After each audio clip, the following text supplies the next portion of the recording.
What's up, everybody? It's Alex from Heavy New York. We are back at the Kingsland in Brooklyn once again, and today we are here with, I just consider you guys a local band. Long Island is the 6th or 7th borough at this point, but we are here with Cryptodira. Thank you guys so much for your time. Thank you, man. Yeah, I'd like to give a huge shout out to Mike's girlfriend here. We went to school together and formally introduced us. Yep. See, something good came out of art school, right? Yep. But it's so awesome to have you guys here. The Devil's Despair, your latest record, has been out for almost a year now, right? Yeah, just short of a year. Yep. Yeah. So how has the record cycle been? It's fair to say you guys have been very busy on it, right?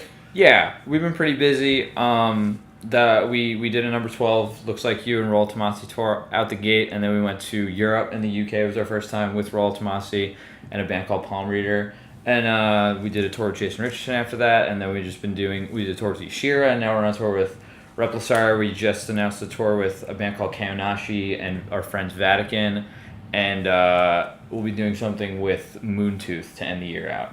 Another awesome Long Island band. Yeah. Huge shout out to Nick. Yeah. But what I really thought was interesting about this record is that I saw a lot of different elements on it, from elements of prog to elements of death metal to some mathcore in there. I was saying it's like Converge meets Between the Buried and Me meets, like, I don't know, some obscure black metal band whose name you can't even pronounce anyway.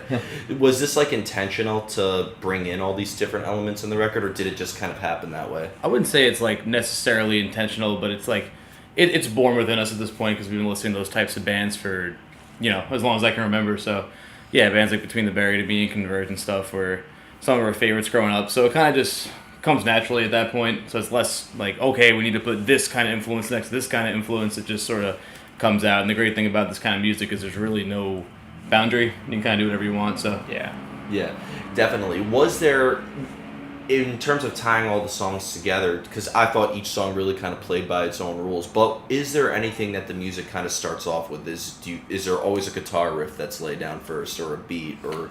No, we write songs differently. Different members write songs, and the way that we write is different. The way that I approach writing a song is I come in and it's very guitar centric, and then kind of we fill it out from there. The way that Matt will write a song is a lot different, and he kind of goes through his own process that is not just writing on guitar, because he's a drummer and he does stuff with piano and other things. So he usually develops a melody in his brain first, and then writes like an entire song around a melody, all 4 or 5 instruments or whatever. And then whereas Mike just has more of like a guitar, front to back kind of approach, and we build around it. Yeah. It's cool that each member kind of like has their own approach to songwriting that has to keep it interesting, right? Yeah. It's been like an interesting sort of feel, and then we have to make sure, like in our brains, like, okay, does it sound too much like people are like, separately writing the songs next to each other on a record, or does it come out cohesive? So there's some smoothing out and everything, but then ultimately it seems to have come together as one sound. Yeah. And being that the record is as diverse as it is, it allowed you to tour with many different types of bands. You mentioned Jason Richardson, instrumental, proggy thing, and you guys have vocals, which is... Yeah. But then you also did a tour with number 12, Looks Like You, which I don't even know what the hell you call that band, but... It's closer to us, honestly. Yeah. But do you notice maybe like a different reaction depending on who you play with? Yeah, definitely. Yeah, I mean, we played for so many different types of crowds. We did a festival like a couple of years back in Jacksonville that was like mostly like pop punk bands and even some hardcore bands and stuff, and we were the only band like us. And it was a room full of a couple hundred kids that just sort of like, and it was a great reaction, but like we get everything from kids piling up on each other and jumping on the stage and screaming words, to kids staring at us, to kids like, doing the whole prog kid like noodly guitar look thing, it definitely spans a whole bunch of audiences, and we have the privilege of playing for so many different types of fans. And that has to keep it interesting, right? If you tour with the same type of genre the whole time. Yeah, it's always kind of fun to see what you're going to get. Mm-hmm. You never know. Even the next couple of runs, like this is like Repulsar is more of a technical death metal sort of thing, and then Kaonashi's got this really cool like emo thing mixed with a mathcore thing mixed with a prog sort of thing. I'm curious to see what their fan base thinks of us. Yeah, and then Moontooth's got the whole rock and roll feel too. Yeah. So we feel that hopefully we can maybe fit in with each one in its own way, but we're not really worried about it. Yeah.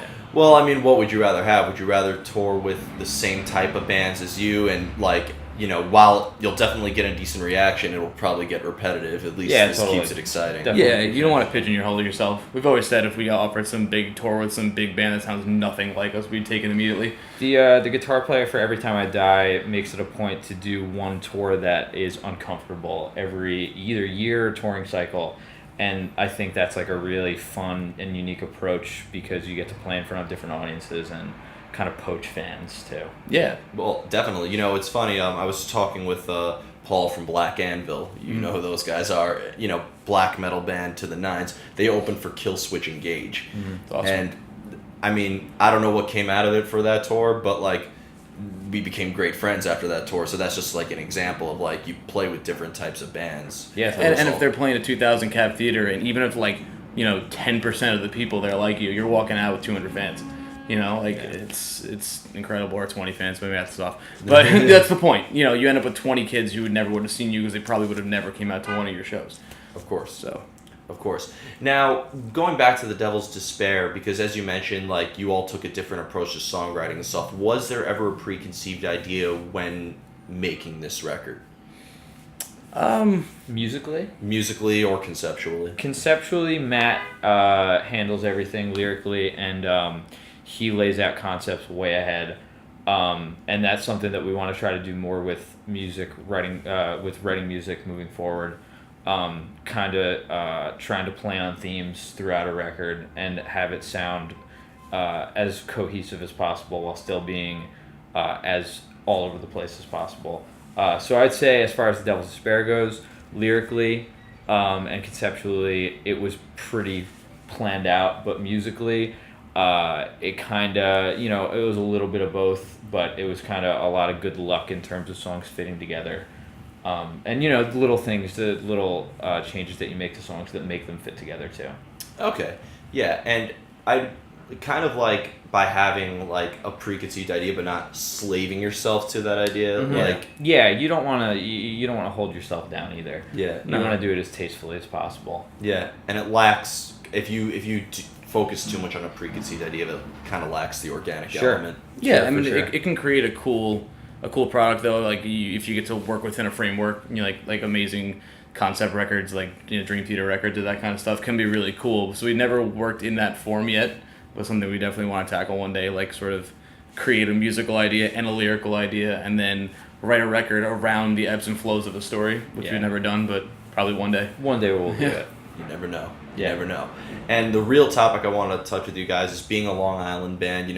Obviously we talked about Moontooth before, but with Extinction AD and Patterns of Decay and so many amazing bands that come out of there, I was just curious to, because a lot of people, when I've talked to Long Island bands, they said like the scene out there is like night and day compared to when they come here. Not in terms of how big or small it is, but in terms of just like the style and the vibe and everything.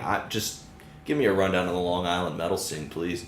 It's a real interesting one because it's kind of geographically isolated. It's not as accessible as Brooklyn or Manhattan by a subway or something like that. So it is very you see a lot of the same people, which is good and bad. It makes the scene difficult to grow at times, but it does have a very loyal scene in that. It was an interesting market to start in because we played a lot of shows for a long time where nobody really cared about the band. There wasn't much of a Long Island prog metal scene. There was a lot of metalcore. There was a couple death metal bands, a lot of deathcore bands. So we just sort of played with whoever was heavy because it was the only thing that even remotely made sense for us.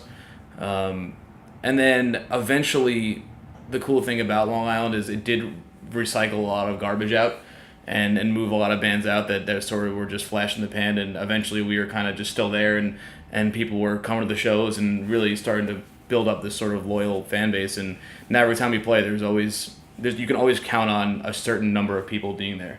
It is definitely loyal. I mean, Long Island, because we're isolated, we hang on to bands that were famous from here. You look at like bands like Glassjaw and stuff like that. Like they just hang on to that sort of history. Yeah. And it seems that like Long Island has like, I mean, in the end, like as I mentioned, I call Long Island the 7th borough, Jersey being the 6th.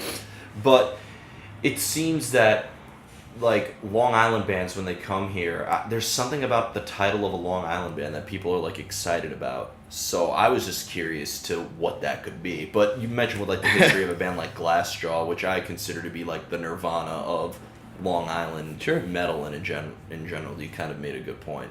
A lot of people think New York City they're going to sound hardcore, but with Long Island they could be death metal, they could be hardcore, they could be whatever. Yeah, it's definitely a melting pot of an area, and because it's so like isolated, like I said, it's hard for a lot of bands to get out of Long Island too. So the ones that do get out of Long Island and make it somewhere bigger elsewhere, you do, like I said, you get that feeling of like, oh, that's the Long Island band. Like they're very proud of it, you know. I feel like that's less so in a lot of other places. But I'm not from any other place, so I don't know that for sure. Yeah. But I know for sure by us, everyone's very, very proud of the bands that make it out of there. Yeah. So does it differ? Like, is kind of like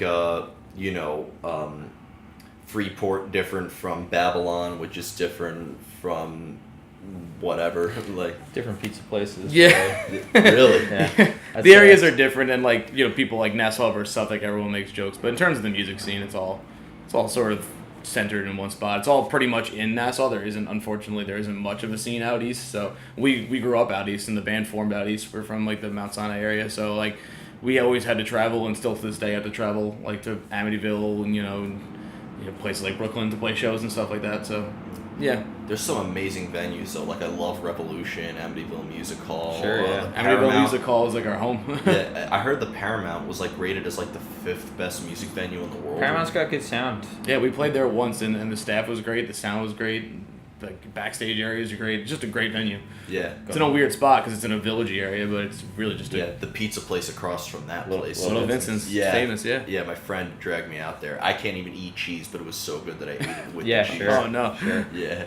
But before we go, I want to thank you guys so much for your time. Just you have right now your little run of tour dates. Yeah, to end the year out, just I think it's like 20 shows or something like that with on smaller tours to end the year out, and then next year we're looking to do as much touring as possible. Awesome. And any new music to follow up The Devil Despair? Or you gonna... Oh yeah, It's being written. Yeah, it's being written right now, and Slaving away. Yeah, there's a lot of new music that we're writing. Too much new music that we're writing. You can never have too much music. We're picking through it all right now, so it'll manifest itself in one way or another. Yeah. But that's unfortunately a little bit of ways off of showing up in someone's ears. But for now, it's being done, and like Mike said, just got Replicator for today, tomorrow. 5 days. Yeah, Friday, 5 days, and then we'll KO Nashi back in November, and then catch us in December with Moontooth. Awesome. Well, wow. Cheers. I Cheers love to how that. people think that makes the traffic move. It does. If you ask any New Yorker. I'm keeping that in there. It makes the interview more. Yeah, why not? But thank you guys so much for your time. Everybody, we are here with Cryptodira. Be sure to pick up The Devil's Despair if you haven't already and catch them on their up-and-coming tours. And we'll see you next time on Heavy New York.